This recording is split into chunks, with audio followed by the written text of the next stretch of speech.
Olá, nós estamos no mês de julho. Julho é o mês da conscientização a respeito dos tumores de cabeça e pescoço. É o chamado Julho Verde. Esses tumores de cabeça e pescoço são o nono tipo de tumor de maior prevalência no mundo inteiro, segundo a Organização Mundial da Saúde. Em geral, são tumores que começam com uma ferida em algum ponto da cabeça e do pescoço, ou de um linfonodo nesta região do pescoço, especialmente. Ao contrário da maioria dos tumores que têm causas genéticas importantes, que têm fatores de risco, que muitas vezes não dependem daquela pessoa, os tumores de cabeça e pescoço geralmente têm implicações que dependem do estilo de vida. São muitas vezes ligados ao cigarro, qualquer forma de cigarro, seja cigarro, o fumo mascado, fumado nos cigarros convencionais, nos cigarros eletrônicos, qualquer forma em que entre o tabaco e a nicotina para provocar dependência. Eles também estão ligados frequentemente ao consumo de álcool, consumo excessivo de álcool, especialmente das bebidas destiladas. E quando elas estão associadas ao tabaco, o risco se torna muito maior. E como nós vamos ver nesta conversa de hoje, até um vírus pode provocar ou pode disparar o aparecimento de tumores de cabeça e pescoço. Para falar sobre esse tipo de tumor, nós trouxemos o Dr. Dorival de Carlucci Júnior, que é um especialista nesse tipo de tumor.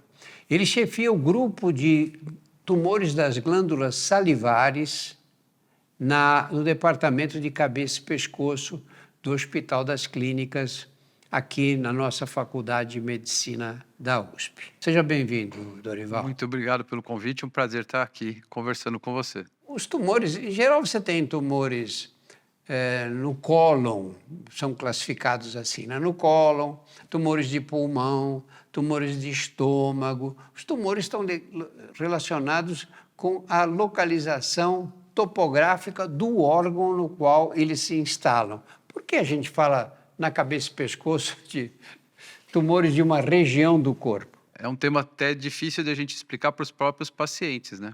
Eu costumo falar para os pacientes que nós somos oncologistas da otorrinolaringologia. E a grande vantagem, ou desvantagem, vamos dizer assim, de nós juntarmos todas essas doenças na cabeça e pescoço é o fator etiológico e a sintomatologia dos principais tumores, né? Então, como você mesmo iniciou, né, e apresentou, os tumores de cabeça e pescoço têm uma relação muito forte com o cigarro. E aí isso implica em tumores da boca, da laringe, da faringe, da loja amigdaliana, né? Todos eles sofrem essa influência pelo tabagismo. E o etilismo potencializando ainda mais isso.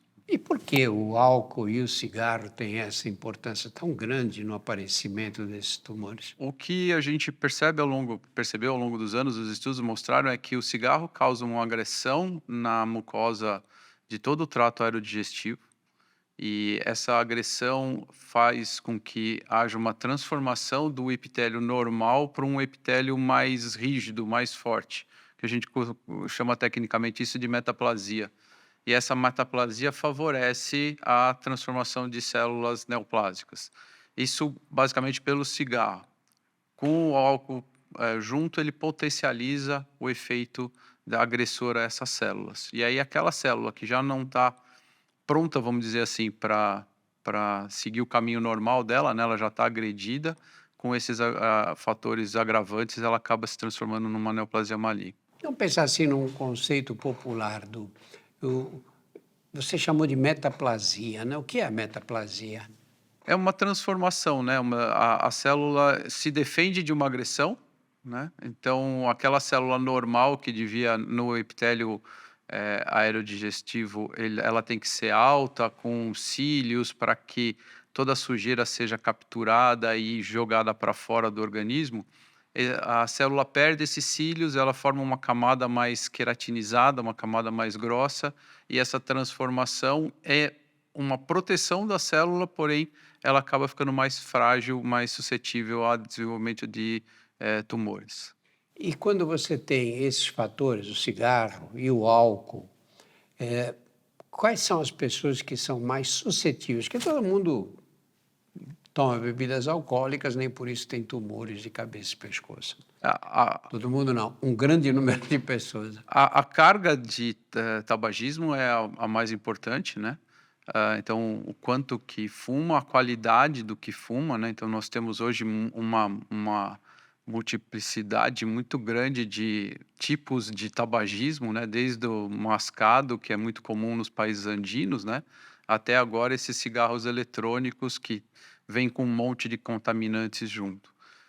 Então, o tipo de tabagismo, a quantidade de tabagismo, associado com outras coisas, como uma má higiene oral, um trauma constante por uma prótese inadequada. A gente vê nos países nas cidades mais pobres aqui do Brasil, que o uso da prótese ela é feita por encaixe, né? Tem um Dentadura, vendedor, né? tem um vendedor que vende as próteses, vende as dentaduras, ele vai na rua experimentar essa aqui, aí a pessoa coloca, essa aqui tá boa.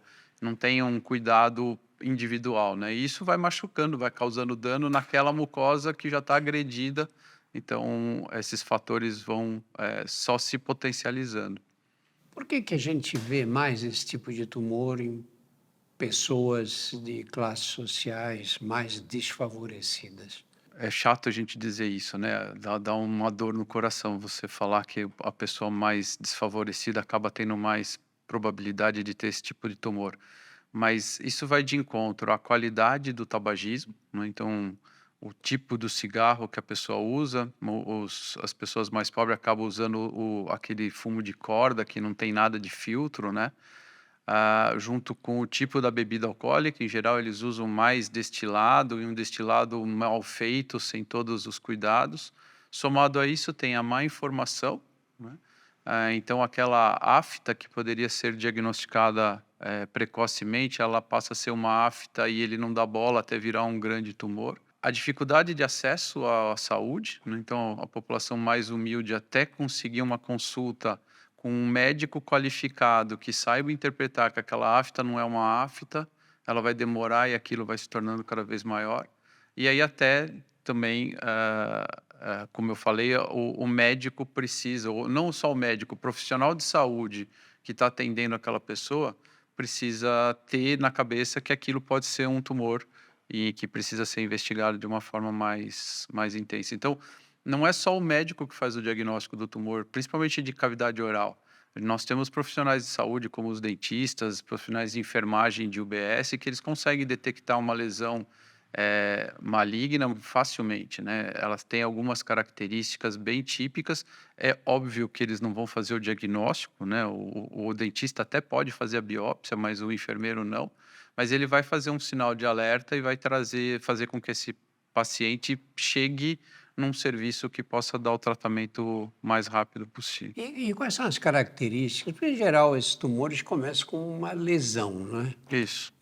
No caso da cavidade oral, que grande parte deles aparece na boca, nas amígdalas, na faringe. Quais são as características da lesão? Você chamou de ferida no local. Que características elas têm? O câncer de cabeça e pescoço, a gente pode fragmentar ele em sub-regiões, né? Então, cavidade oral, garganta, faringe, laringe. O de boca, ele começa normalmente com uma afta. Então, é uma lesão branca ou uma lesão avermelhada que parece até muitas vezes uma mordida na língua, uma mordida na gengiva. E essas são as principais características. Só que nós não podemos deixar uma preocupação muito grande com todas as aftas, né? A maioria delas saram sozinhas. Então, o sinal de alerta é uma afta que persiste por mais de 15 dias, por 2, 3 semanas, uma afta que causa dor mais intensa, né? Então, essas são as principais características. Então, é muito importante o autoconhecimento. Então, o paciente saber se autoexaminar, saber olhar, prestar atenção na boca, né? Então, uma ferida que está persistindo, uma área na gengiva que está sangrando há mais tempo, que não é para sangrar, uma lesão mais esbranquiçada na língua ou na bochecha ou na gengiva, são todos sinais de alerta. Você começou descrevendo na boca. A boca. Agora, as lesões mais profundas, na faringe, especialmente na laringe, a pessoa não vê. E que sintomas ela apresenta e que devem chamar a atenção? A laringe tem uma vantagem, né? A laringe é a nossa caixa da voz, né? Onde estão as nossas pregas vocais, responsável pela nossa fala. Então, uma alteração na voz implica numa alteração na prega vocal. E os tumores de laringe que acometem a prega vocal cursam imediatamente com a alteração da voz, aquela rouquidão. Também não é não é um outro sinal de alerta para desespero. Eu fui no show do rock e no dia seguinte estava rouco. Isso é normal, né? Só que essa rouquidão não pode ficar mais que 2 semanas. Então, de novo, alguma alteração que persiste por muito tempo, ela precisa ser vista. Então, o principal na laringe é a alteração da voz. Na faringe, nós temos alteração de deglutição. Então, dor na garganta, uma sensação de alguma coisa espetando a garganta quando come, né? Uma dor ao deglutir, isso é um sinal de alerta. Dor ao deglutir. A gente tem uma virose qualquer, um resfriado, uma gripe, e tem dor na garganta. Qual a diferença entre essa dor na garganta que todos nós temos muitas vezes pela vida fora e aquela que deve preocupar e te levar ao médico? O tempo, com certeza o tempo de evolução disso. Então, aquela dor de garganta, porque a amígdala está inflamada, ela vai durar uma semana, né? E logo passa. Ela não piora com os alimentos, né? Agora, um tumor não. Um tumor ele vai piorando ao longo do tempo. Então, primeiro doía com uma bebida quente, aí passou a doer com aquela sopa, um alimento um pouco mais condimentado dói mais, aí a partir de um determinado tamanho, vamos dizer assim, começa a dar uma sensação de que tem alguma coisa atrapalhando para engolir, como se estivesse parando na garganta, né? Então, assim vai. A faringe, a garganta, ela tem um fator ainda que é bem típico de cabeça e pescoço. Ela tem uma drenagem linfática muito intensa, muito rica. E é muito comum que os tumores, mesmo iniciais, já deem metástase para o pescoço, já tenha nódulos no pescoço metastáticos por conta desse tumor na garganta. Então, às vezes, tumores que estão ainda não dando um sintoma muito forte como esse que a gente estava explicando, ele já cursa com um nódulo no pescoço. Então, de novo, um nódulo no pescoço é normal quando a gente está com uma amidalite. Ele vai aumentar, vai doer, passado 1, 2 semanas ele regride. Se ele não regride, se ele fica doloroso, se ele fica muito duro, parecendo uma pedrinha, esse precisa ser visto por um médico, porque pode ser uma metástase desse tumor nessa faringe, que ela é grande, né? Ela é larga, então o sintoma pode ser muito frustro no começo e por ter uma rica drenagem linfática, acaba dando metástase precocemente. Os linfonodos aumentados no pescoço, o pessoal chama de íngua, em linguagem popular, né? Você disse, eu estou com uma amidalite purulenta. E aí aparece aqui um linfonodo meio grande, doloroso, quando eu toco incomoda, ele é mais amolecido. E quando é que eu palpo um linfonodo? O pescoço é uma região acessível, a gente está toda Sim. hora tocando nela, né?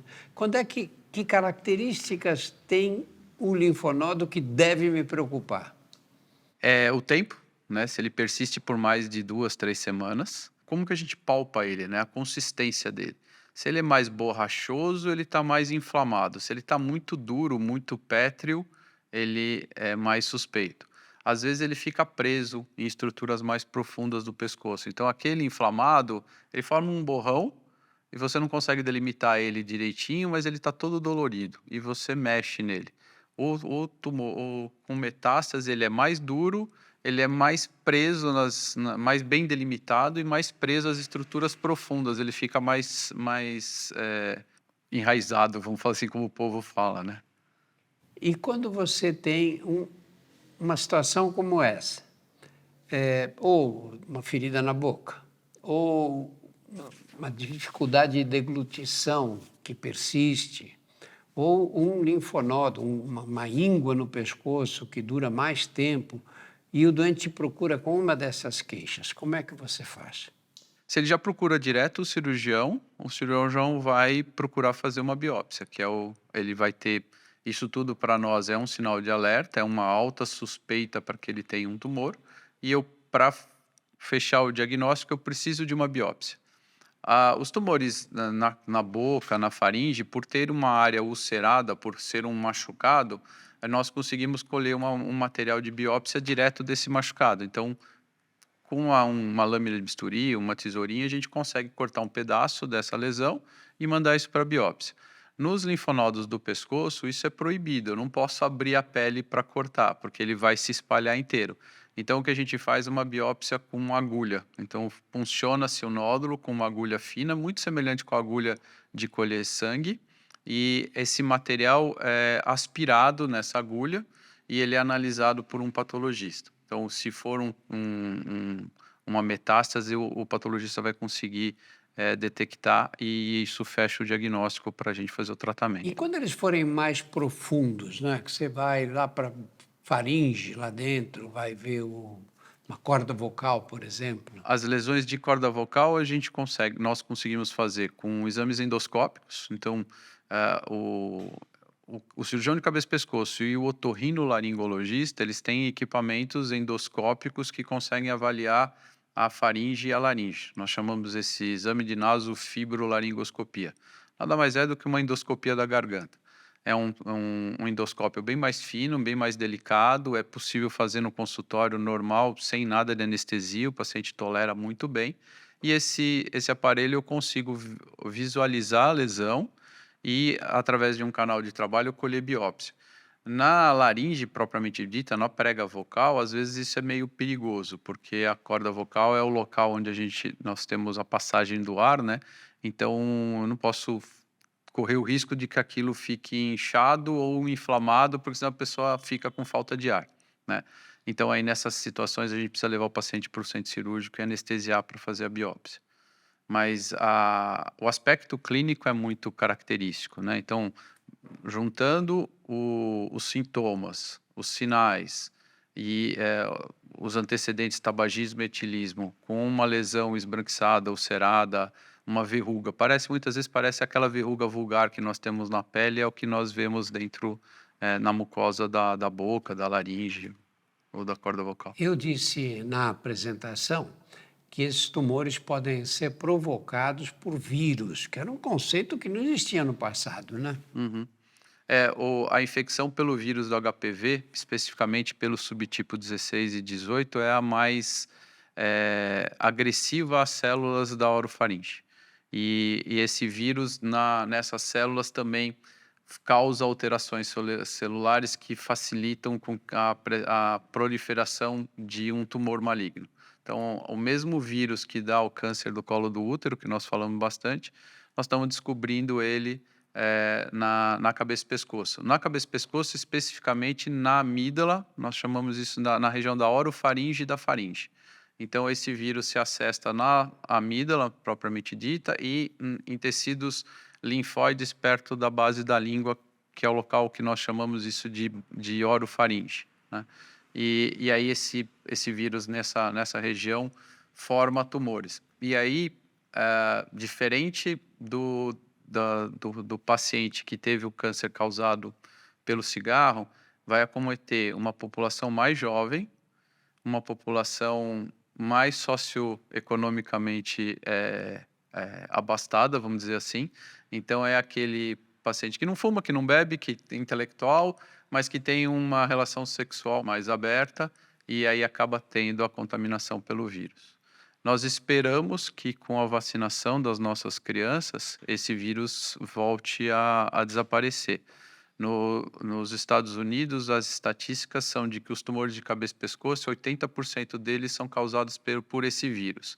Aqui no Brasil, ainda o tabagismo é a principal causa, mas nós estamos vendo, principalmente em consultórios privados, na população que tem um nível de condição socioeconômica melhor, sendo afetados por esse tipo de tumor. Quer dizer, seria uma situação em que o tumor de cabeça e pescoço é parte de uma de um comportamento É parte do grupo das enfermidades, das doenças sexualmente transmissíveis, né? Das esse, infecções sexualmente. sexualmente É. transmissíveis, né? Quando comecei a fazer oncologia, o Hospital do Câncer tinha um departamento de cabeça e pescoço que reunia os cirurgiões com mais habilidade para esse tipo de operação, mais inclusive do que na faculdade de medicina, porque ali havia uma escola de cirurgia em cabeça e pescoço. E a gente via aquelas cirurgias radicais, né? Retirada da língua inteira. Imagina uma pessoa que perde a língua. Esvaziamentos cervicais, que eram cirurgias que abriam, tiravam esse músculo maior, o esternocleidomastoideu, né? Que é esse músculo grande aqui, e, e, e, e aí tirava todos os linfonodos, todos os gânglios que apareciam. Saíam 60, 70 linfonodos nas operações. Hoje o pescoço ficava fininho desse lado, né? Hoje vocês fazem a abordagem cirúrgica é muito mais econômica, não é? A medicina em geral, né, a oncologia em geral, está tentando fazer tratamentos cada vez menos agressivos, né, cada vez menos mutilantes. Nós vimos isso com a mama, né? Os tumores de mama antigamente causavam uma mastectomia radical com limpeza ganglionar, as mulheres ficavam com com o braço todo inchado.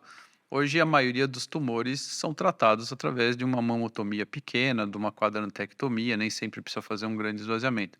E os tumores de cabeça e pescoço foram por o mesmo caminho. Os estudos mostraram que eu não precisava tirar o esternocleidomastoideu em todas as cirurgias. Eu preciso tirar quando eu tenho uma doença avançada, quando o linfonodo explodiu e grudou nesse músculo. Aí eu preciso retirar ele como margem de segurança. Mas enquanto o tumor está restrito ao linfonodo, eu consigo fazer uma cirurgia mais econômica, né? E os trabalhos ao longo dos anos, os nossos estudos, esse esvaziamento cervical que você comentou, ele foi descrito na década de 30, em 1930.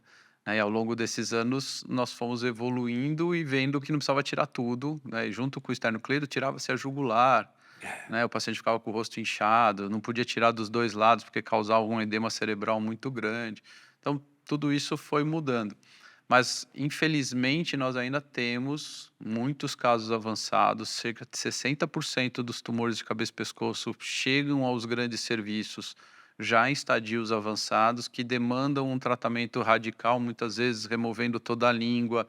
No caso da laringe, perdendo a laringe, fazendo com que o paciente tenha aquele traqueostoma definitivo, ele precisa reaprender uma outra forma de falar. Então, a mutilação é muito grande para esses pacientes.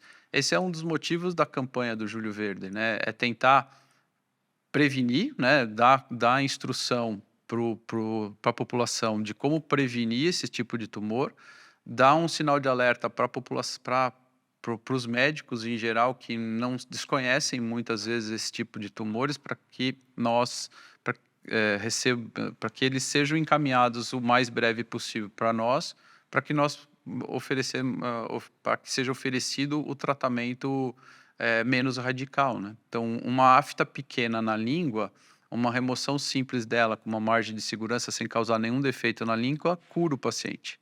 Agora, uma lesão de 4, 5 centímetros muitas vezes implica no esvaziamento ganglionar, na remoção de grande parte da língua, em tratamento com radioterapia depois, então tudo fica mais complicado. Você sabe que eu ainda peguei o tempo em que todos os tumores de laringe implicavam na retirada da laringe.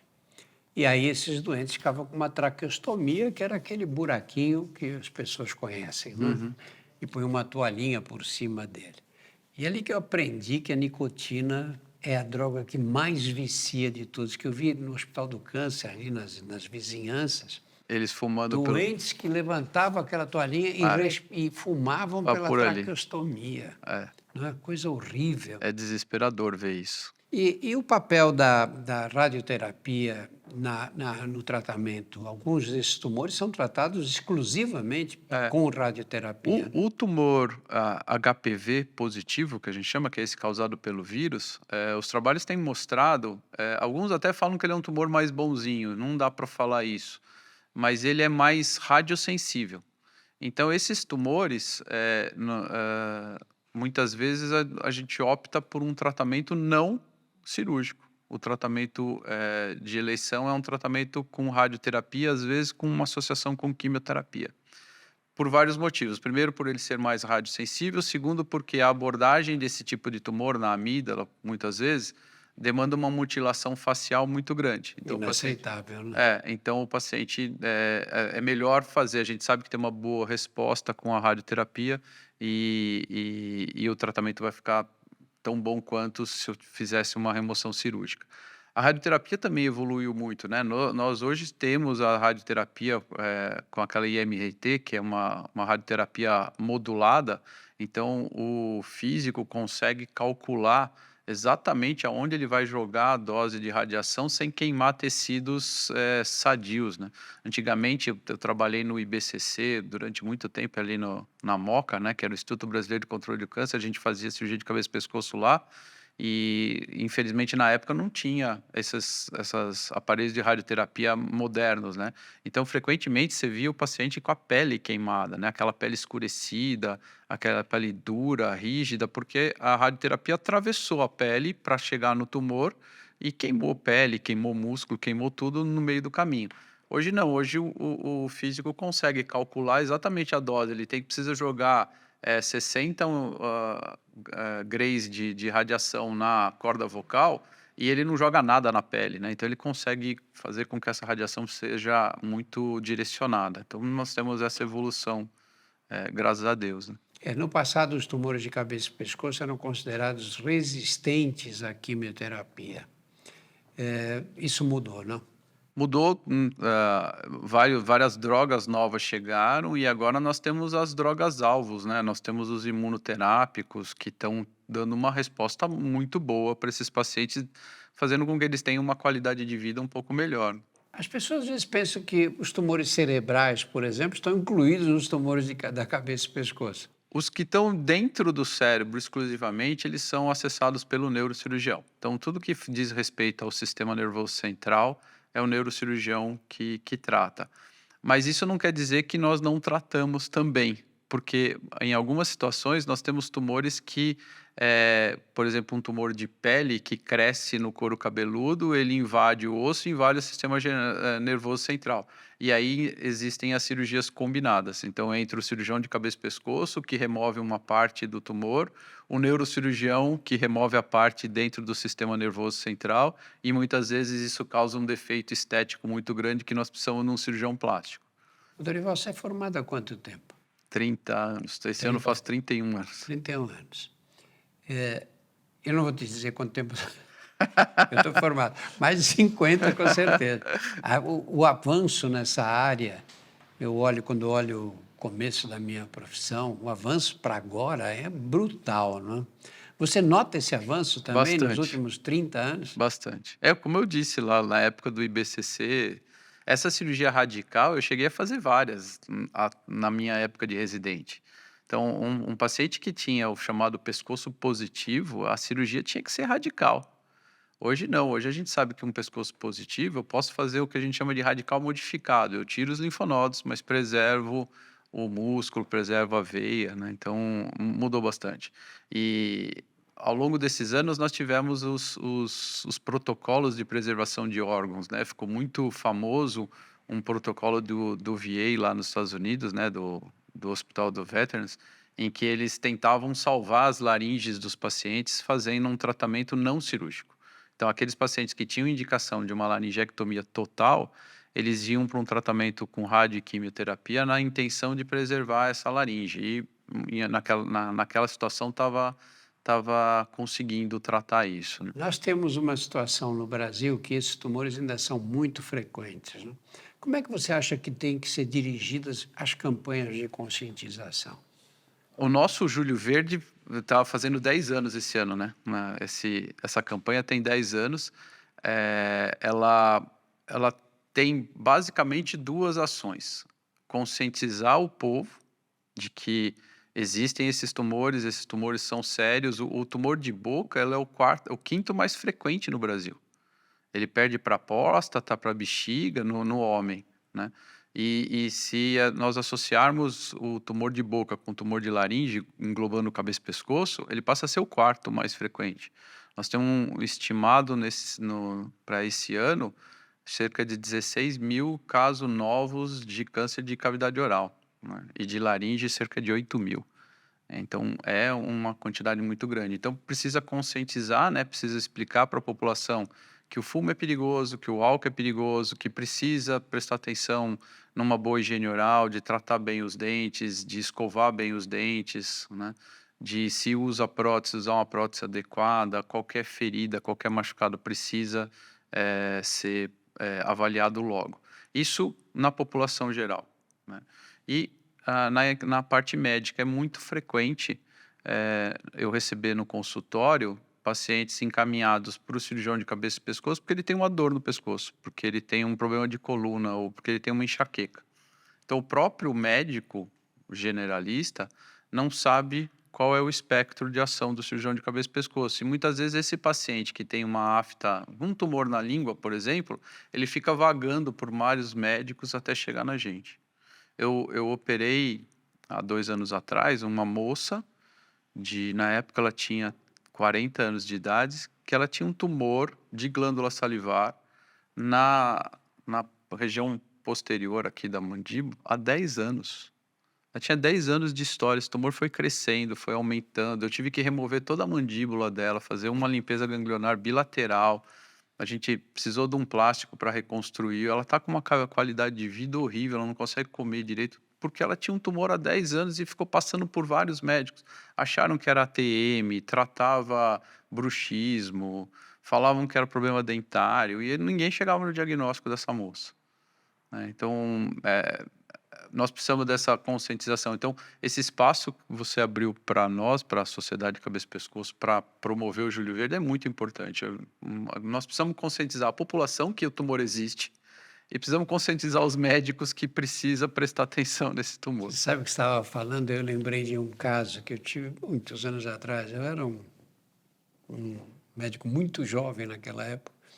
E eu recebi um doente que dizia, ele vinha assim, falou, doutor, eu tenho uma dor aqui, que eu já fui em não sei quantos médicos. O dentista já olhou, ninguém acha nada. Mas é uma dor que me incomoda, eu mexo a língua, dói. E eu fui examiná-lo, peguei aqueles pauzinhos de sorvete que a gente usa para baixar a língua, olhei, de fato não vi nada. Aí peguei a língua e levantei a língua.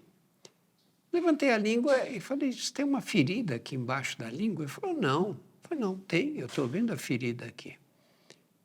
Eles é que nunca examinaram embaixo da língua. Quer dizer, ele tinha sido examinado por um mundo de médicos que não tinham tido esse cuidado de levantar a língua e é ali que estava a raiz, a causa da dor, né? Eu dou aula em faculdade de medicina, eu falo isso para os alunos. Nós precisamos resgatar o médico antigo que examinava o paciente, que punha a mão no paciente. Hoje é muito comum os médicos novos saírem pedindo um monte de exame, né? Então a gente precisa resgatar esse médico. E quando eu era residente, os meus professores de cirurgia de cabeça e pescoço falavam que era obrigatório um cirurgião de cabeça e pescoço andar com uma lanterninha no bolso exatamente para olhar a boca. Nós temos hoje, todos nós temos uma lanterninha no bolso, todos nós, né? Nós temos celular, ele é ótimo, uma lanterna perfeita, eu não preciso carregar nada mais em qualquer lugar. E o simples fato de abrir a boca, pedir para o paciente mexer a língua, eu já faço o diagnóstico de 90% desses tumores, como você fez nessa época. Então, é muito frequente, a gente precisa muito que a população, que os nossos médicos, novos, velhos, de qualquer especialidade, tenho na cabeça que uma queixa na boca precisa ser olhada. Dorival, mais alguma Nós não falamos da informação? tireoide, a tireoide é nossa área de atuação. Claro. Vamos lá. A tireoide também é uma glândula que está dentro da cabeça e pescoço, né? Que não tem a etiologia que tem os tumores de cabeça e pescoço, ela não tem relação com o cigarro, não tem relação com a bebida alcoólica, mas tem sido um diagnóstico bastante frequente, principalmente na população feminina. Aí entram fatores hormonais, né? A presença do nódulo na tireoide é bastante comum também. Felizmente é um tumor bem mais fácil de tratar, muito menos mutilante do que o de boca, de laringe, de faringe. Esses tumores passaram a ser diagnosticados com muito mais acurácia depois do advento do ultrassom, né? Porque antes você esperava o tumor se tornar Palpável. palpável e nem sempre tumores pequenos são difíceis de palpar. É. Isso tem hoje em quem trata de tireoide, tanto os endocrinologistas como os cirurgiões, tem uma discussão bastante grande de se a gente deve ou não fazer tanto exame radiológico, né? Então, preciso fazer ultrassom em todo mundo? Isso vale a pena? E os trabalhos mostram que não é para a gente fazer screening de tireoide com ultrassom para todo mundo. Eu preciso ter aquela população específica. Então, a mulher com mais de 40 anos, que tem uma alteração funcional da glândula, essa merece ser investigada. E aqueles nódulos muito pequenos, também nem todos precisam de uma investigação agressiva, com biópsia, né?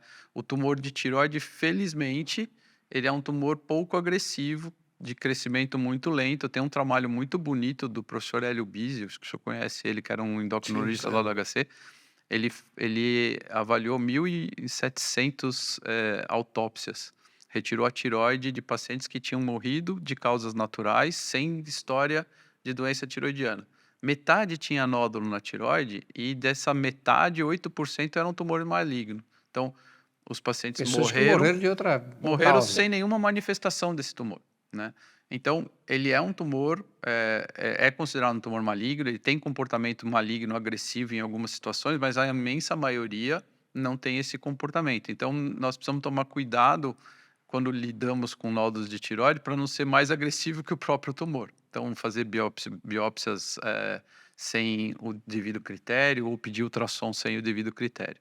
Mas ele é um tumor que precisa de um alerta. Tem um dado aí, né? Eu vi uma vez um trabalho feito na Coreia, mostrando exatamente o que você falou, né? Que os ultrassons diagnosticavam muito mais casos de câncer de tireoide na Coreia, naquela época, tem uns 10 anos isso. Mas a mortalidade por câncer de tireoide era igual, quer dizer, não afeta a mortalidade.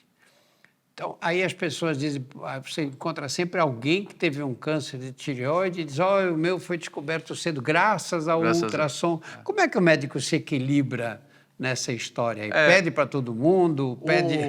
o Japão tem uma incidência de câncer de tireoide muito grande por várias ações da radiação, né? A radiação, nós sabemos que é o principal fator agressor à tireoide. Então, radiação ionizante, exposição a raio-x, acidentes como o Césio, que aconteceu em Goiânia lá na década de 80. Então, Hiroshima, Hiroshima, Nagasaki. então o Japão tem uma incidência de câncer de tireoide bastante grande por conta dessa agressão. E lá, por questões de saúde pública, eles desenvolveram protocolos de não operar pacientes que tinham tumores iniciais de glândula tireoide. Então, tumores tamanho de 1 centímetro, 2 centímetros. Então, eles não operam, eles fazem Acompanhamento. um acompanhamento chamado de vigilância ativa. Isso tem chegado aqui no Brasil. Então, tem alguns estudos começando, tem um protocolo de pesquisa no ICESP e tem um outro no grupo da Santa Casa, fazendo esse estudo de esses pacientes não serem operados e serem só vigiados com ultrassom periódico. Aí nós temos um problema que o ultrassom é operador dependente, né? Então, essa variação do ultrassom, ele depende muito De quem de faz, quem né? está fazendo. A nossa população tem sangue quente, né? Você fala para o paciente que ele tem um câncer na garganta e que você não vai operar, ele não aceita isso, né? Claro. E eu tenho um parente um meu tio, que é cardiologista, ele fala que Deus fez o médico e o diabo fez o colega, né? Então aí o paciente vai no colega e o colega, que absurdo, você não operou, você tem um câncer, que é isso? E aí aquele colega te acaba operando o paciente e fala mal de você, né? Então, a classe médica tem esse problema, a gente precisa falar todo mundo a mesma língua, né? E proteger o paciente, né? Não proteger o nosso consultório privado. Mais uma mensagem para resumir essa conversa de hoje. Só tenho a agradecer o espaço de nós podermos falar da minha especialidade, que é a cirurgia de cabeça e pescoço, que é, como nós comentamos, pouco conhecida, inclusive na classe médica. Poder falar dos tumores que têm uma prevenção, né, se nós mudarmos comportamentos. Não fumar, beber menos, beber com qualidade, beber com consciência, ter uma consciência de relacionamento, então o sexo protegido, vacinar nossas crianças e nossos adultos com o HPV, né? A UBS está vacinando crianças, né, para o HPV e tem disponível vacina para adultos também, né? Nós não sabemos ainda qual vai ser o impacto dessa vacinação daqui 10, 15 anos nessa incidência de câncer, mas algum impacto vai ter com certeza. Então, eu só tenho a agradecer essa mensagem aí. Vamos ter consciência. Um dos lemas da campanha da gente era consciência e atitude. Tenha consciência de que o tumor existe e tome atitude para que ele não apareça. Dorival, muito obrigado, viu? Olha, prestar atenção no que o doutor Dorival falou, não é? Não vamos esquecer. Cigarro. Olha, tem erros que a gente comete na vida que a gente conserta depois, mais ou menos, né? Ou conserta bem até. Fumar não. Fumar é uma tragédia que você vai carregar pelo resto da vida. Eu sei porque eu passei por isso. Você passa, depois melhora, fica muitos anos sem fumar, mas o seu pulmão nunca mais vai voltar a ser o que era antes. O segundo é beber. Não dá para você fumar e beber, aí é a tragédia completa, não é? Especialmente bebidas destiladas. E a vacinação contra o HPV é importante. A gente sabe que o HPV provoca verrugas na pele, provoca câncer de colo uterino e a maioria das pessoas não sabe que ele provoca também tumores na cabeça e pescoço. Muito obrigado pela atenção. Nós temos mais de 100 podcasts no nosso canal, são chamados de Drauziocasts. Veja também os outros podcasts, que são o Saúde Sem Tabu, o Porquê Dói e outras histórias. Todos estão disponíveis nos principais agregadores e no nosso canal do YouTube. Muito obrigado pela atenção.